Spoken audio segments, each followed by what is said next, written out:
Hello, I'm Jim Nades, a natural health and lifestyle expert who spent years helping people unlock the real power of fasting without turning it into a miserable endurance test.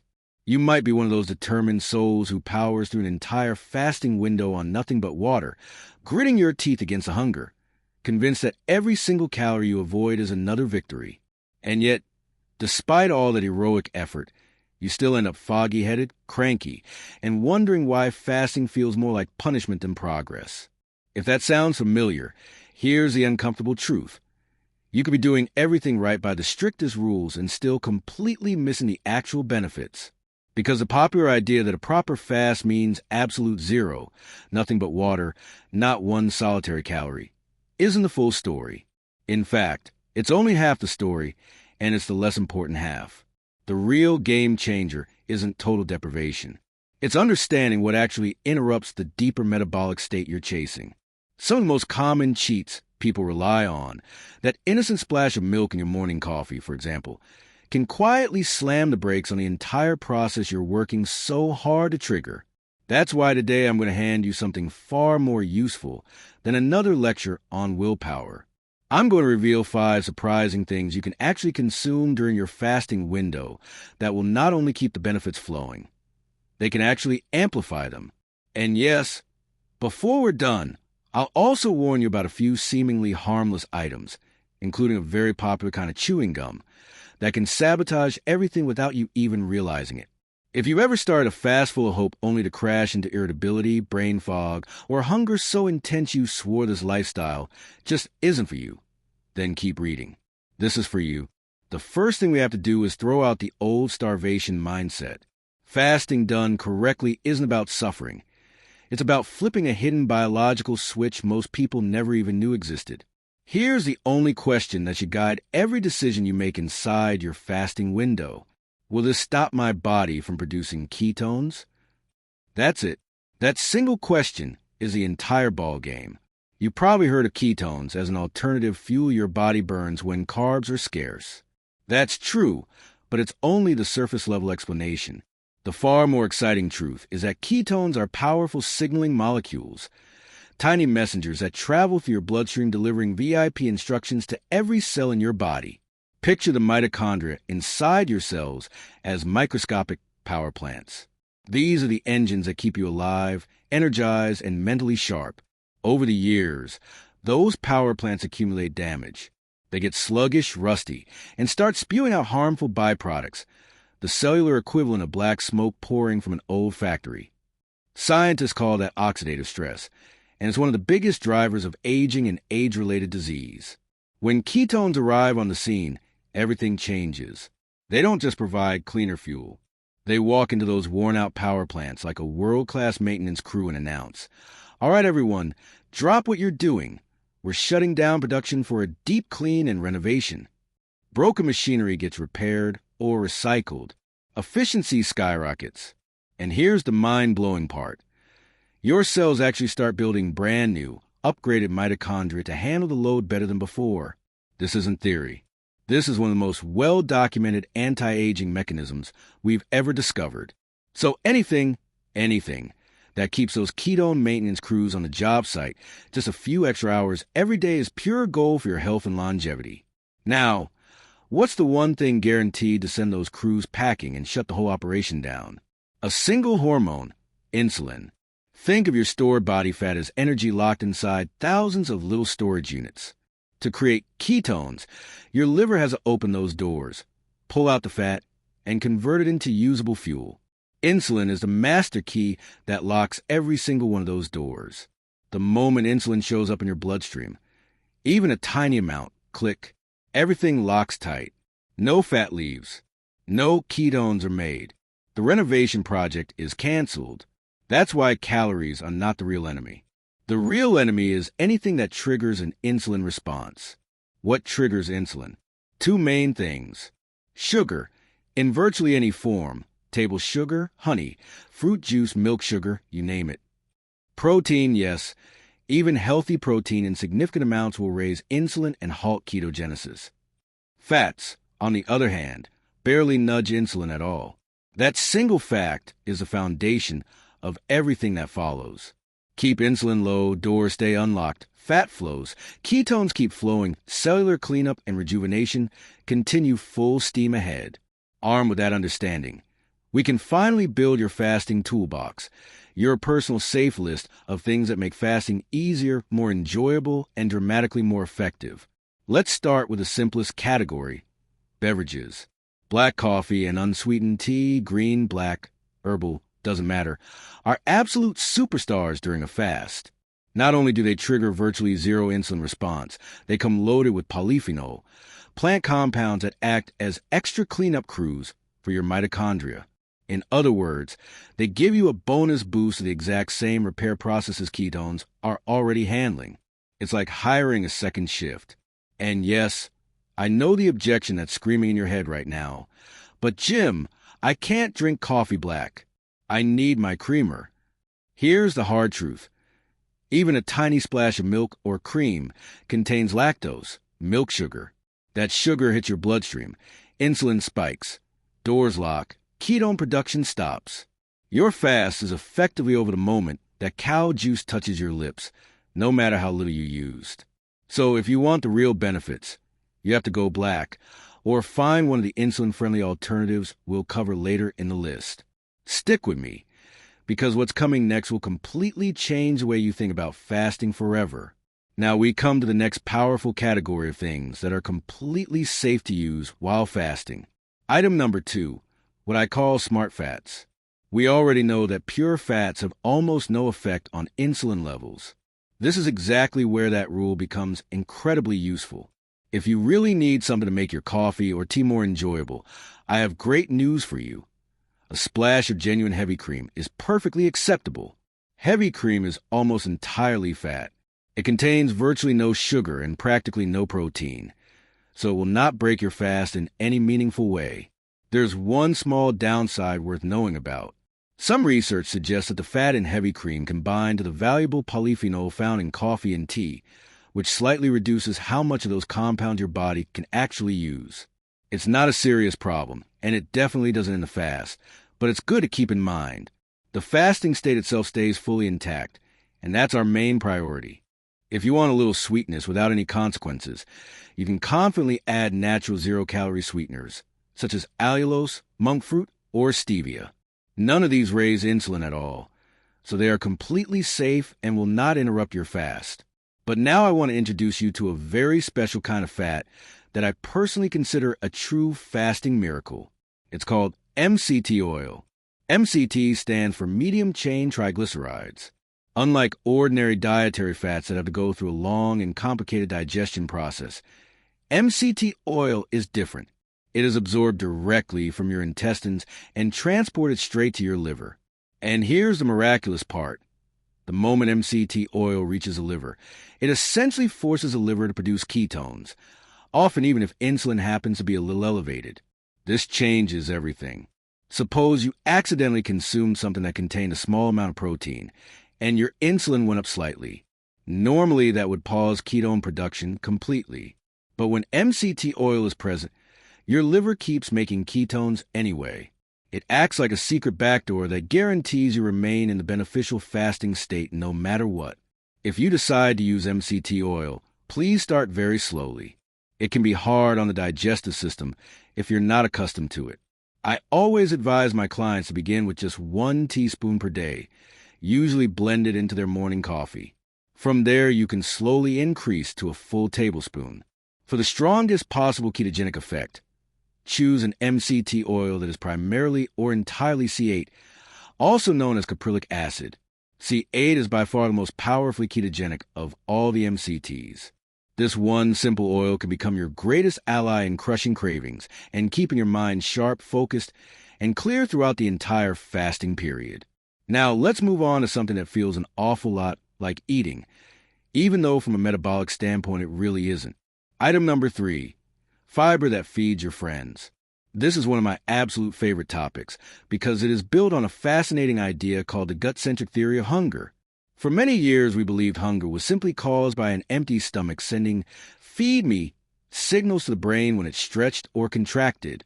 We now understand that the reality is much more complex and interesting. A huge percentage of the hunger signals we feel actually originate from the trillions of bacteria that live in our gut, our microbiome.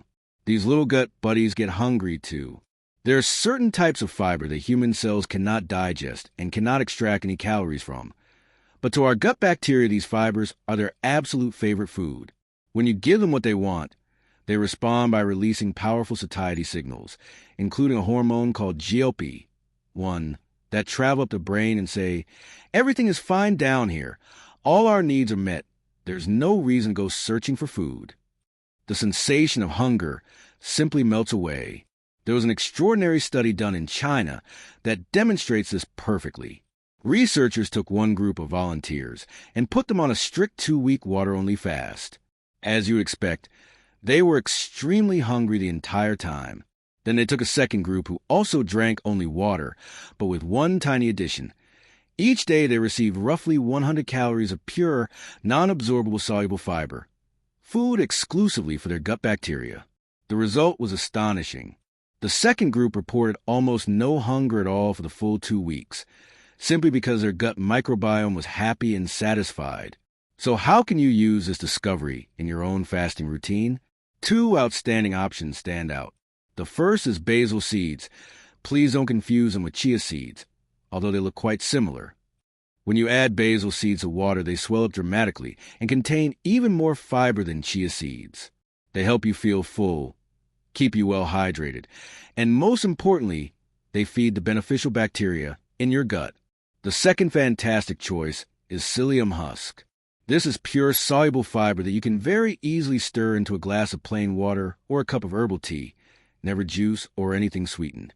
A single spoonful of psyllium husk quickly forms a gentle, soothing gel that leaves you feeling satisfied while feeding your microbiome, all without adding any digestible calories or breaking your fast in any way. If cravings and hunger pangs have always been the biggest obstacles for you, these fibers can feel like a complete lifesaver. Now we arrive at the final category on our safe list, and it's one that many people find surprising and even a little controversial. Item number 4, nuts, but only under very strict conditions. Normally we avoid nuts during fasting because they do contain protein.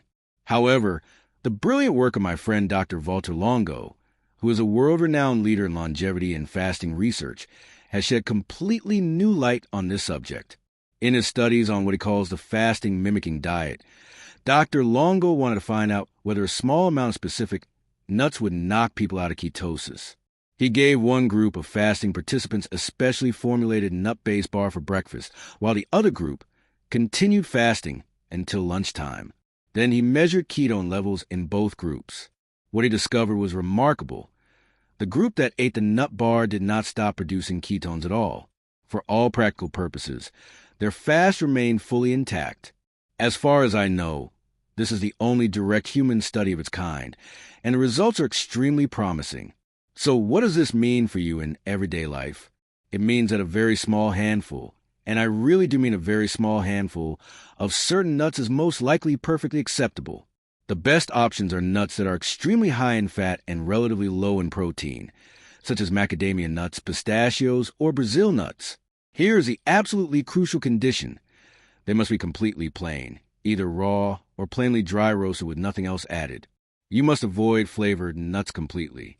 The moment you see salt and cracked pepper, chili lime, or, worst of all, honey roasted, you have to assume there are hidden sugars or starches in the coating. Those will definitely spike insulin and break your fast without question. So, a small handful of plain raw macadamia nuts? Probably fine. An entire bag of flavored almonds? Definitely not. There you have it. Your fasting toolbox is now fully equipped with pure beverages, smart fats, gut-friendly fibers, and even the occasional tiny portion of the right plain nuts. These are the exact tools that transform fasting from something that feels like constant struggle into a practice that is truly sustainable and even enjoyable. But knowing what you can have is only half the battle. Knowing what to stay away from is equally important. Let's now go over the sneaky traps, the hidden fast breakers that sabotage so many people without them even realizing it. First on the traps list, supplements. Many people use electrolyte powders, greens powders, collagen powders, and similar products, which can be wonderful outside the fasting window, but you have to become a detective. Read every label carefully. Far too many of these powders are sweetened with various forms of sugar or contain hidden proteins and amino acids added to improve taste. Look closely for anything ending in ose, dextrose, maltose, sucrose, etc., and check for ingredients like milk powder, whey protein, or isolated amino acids. Any of those will kick you straight out of the fasted state. This leads directly to a question I get all the time. What about gummy supplements? Gummy vitamins, gummy fiber, gummy electrolytes, pretty much any gummy product. In almost every case, you should skip them entirely during fasting hours. The overwhelming majority use sugar or glucose syrup as the very first ingredient just to make them taste good. They are essentially candy with a few vitamins mixed in. There are a couple of newer brands that use prebiotic fibers as a base, and those will be acceptable, but unless you're 100% certain, it is far safer to avoid all gummies while fasting. Another sneaky trap. Chewing gum, even the sugar-free varieties. It seems completely harmless, right? The problem lies in the physical act of chewing itself. Chewing sends a strong signal from your mouth and jaw to your brain that food is on the way. This can trigger the release of digestive enzymes and stomach acid, and in some people it is enough to pull them out of a deep fasted state. It's a bit of gray area, but to be on the safe side, I always recommend avoiding gum. You also need to be very cautious about many of the so-called healthy fasting drinks that are heavily advertised. A large number of them contain collagen, added protein, or branched-chain amino acids, BCAAs. Remember our golden rule. Protein raises insulin. Collagen is a form of protein. BCAAs are literally the building blocks of protein. Consuming any of them will absolutely break your fast. The only possible workaround is if you're also taking a large amount of MCT oil at the same time. But why complicate things?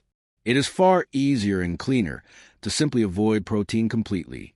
Now that we have a clear safe list and a clear traps list, let's step back for a moment and talk about the proper mindset, the real philosophy of fasting, and some practical advice for making it work in everyday life. I want to emphasize again, time-restricted eating is not a religious ritual, and it is definitely not an exercise in suffering. I hear from so many clients who believe they have to feel terrible for the fast to be working. That could not be further from the truth. The goal is very simple. We are strategically limiting the number of hours in each day when we are actually putting food into our bodies. That's all. We now have mountains of research showing that once a fast extends beyond roughly 12 hours, the truly profound mitochondrial repair processes begin in earnest. The wonderful news is that your body is already designed to do this naturally. If you are reasonably metabolically flexible, ketone production typically starts around 8 hours after your last meal, usually while you are sound asleep. Let me walk you through a real example. Suppose you finish dinner at 8 p.m. and go to bed around 10 p.m. By about 4 o'clock or 5 a.m., while you're still sleeping, your body has used up most of the glucose from that dinner. It gently begins unlocking fat stores, producing ketones, and sending that incredible mitochondrial repair crew to work. If you wake up and eat breakfast at 8 a.m., you only get about 4 hours of those powerful benefits. If you wait until 9 a.m., you get 5 hours. If you wait until 10 a.m., you get 6 hours. If you can comfortably make it until noon, you're just giving yourself a full 8 hours of deep cellular cleaning and rejuvenation. You can see how simply delaying that first meal of the day a little further each week dramatically increases the results you experience. This has been confirmed in many human studies, including fascinating research on Italian athletes who compressed their eating into a 7-hour daily window and saw remarkable improvements. Lower insulin-like growth factor, which is linked to aging, better athletic performance, and many other benefits. The closer I can help you move toward a 6 to 8 hour eating window each day, the better you're going to feel and the greater the long-term rewards. But please listen carefully. You do not want to attempt this overnight. Jumping straight into the deep end before you know how to swim is the quickest way to fail, and decide fasting just doesn't work for me. The key is baby steps. If you normally eat breakfast at 8 a.m., try waiting until 8:30 this week. That's it. Next week, aim for 9 a.m. Be gentle and patient with yourself. This is a process of gradual adaptation. And now you have all the tricks in your toolbox. When you start to feel that afternoon slump, when your brain gets a little foggy, or when you begin to get hangry, you can reach for a cup of coffee with a splash of heavy cream, a glass of water mixed with psyllium husk to calm your gut bacteria, or any of the other fasting-safe options we've covered. These are your support system. They allow you to comfortably extend your fasting window, shorten your eating window, and enjoy the process without crashing, without unnecessary stress, and without feeling deprived. Fasting should always support your health and energy. It should never add extra stress to your life. Always listen to your body and adjust when necessary. So here we are at the end. What you just learned goes far beyond a simple list of what to eat and what to avoid. You've discovered how to fundamentally change your entire approach to fasting so that you are working with your body instead of against it. That is the true power of fasting smarter, not harder. I am not asking you to change everything tomorrow. Please don't. I'm only asking you to pick one small thing, just one, and try it tomorrow. Maybe wait an extra 30 minutes before your first meal. Maybe stir a little psyllium husk into water the next time you feel hungry. That single tiny step is how every meaningful, lasting change begins. And to help us build a supportive community of people walking this path together, if you feel inspired to take that first step, I would be so grateful if you would comment below with the exact words, "My journey begins." I genuinely read every single comment, and I want to hear from you. Always remember this. You are so much more powerful than you probably realize right now. Your body has an extraordinary built-in capacity to heal, repair, and rejuvenate itself. This journey to reclaim your health and vitality is only just beginning. Be sure to subscribe to the channel so we can continue walking this path together. I'll see you very soon.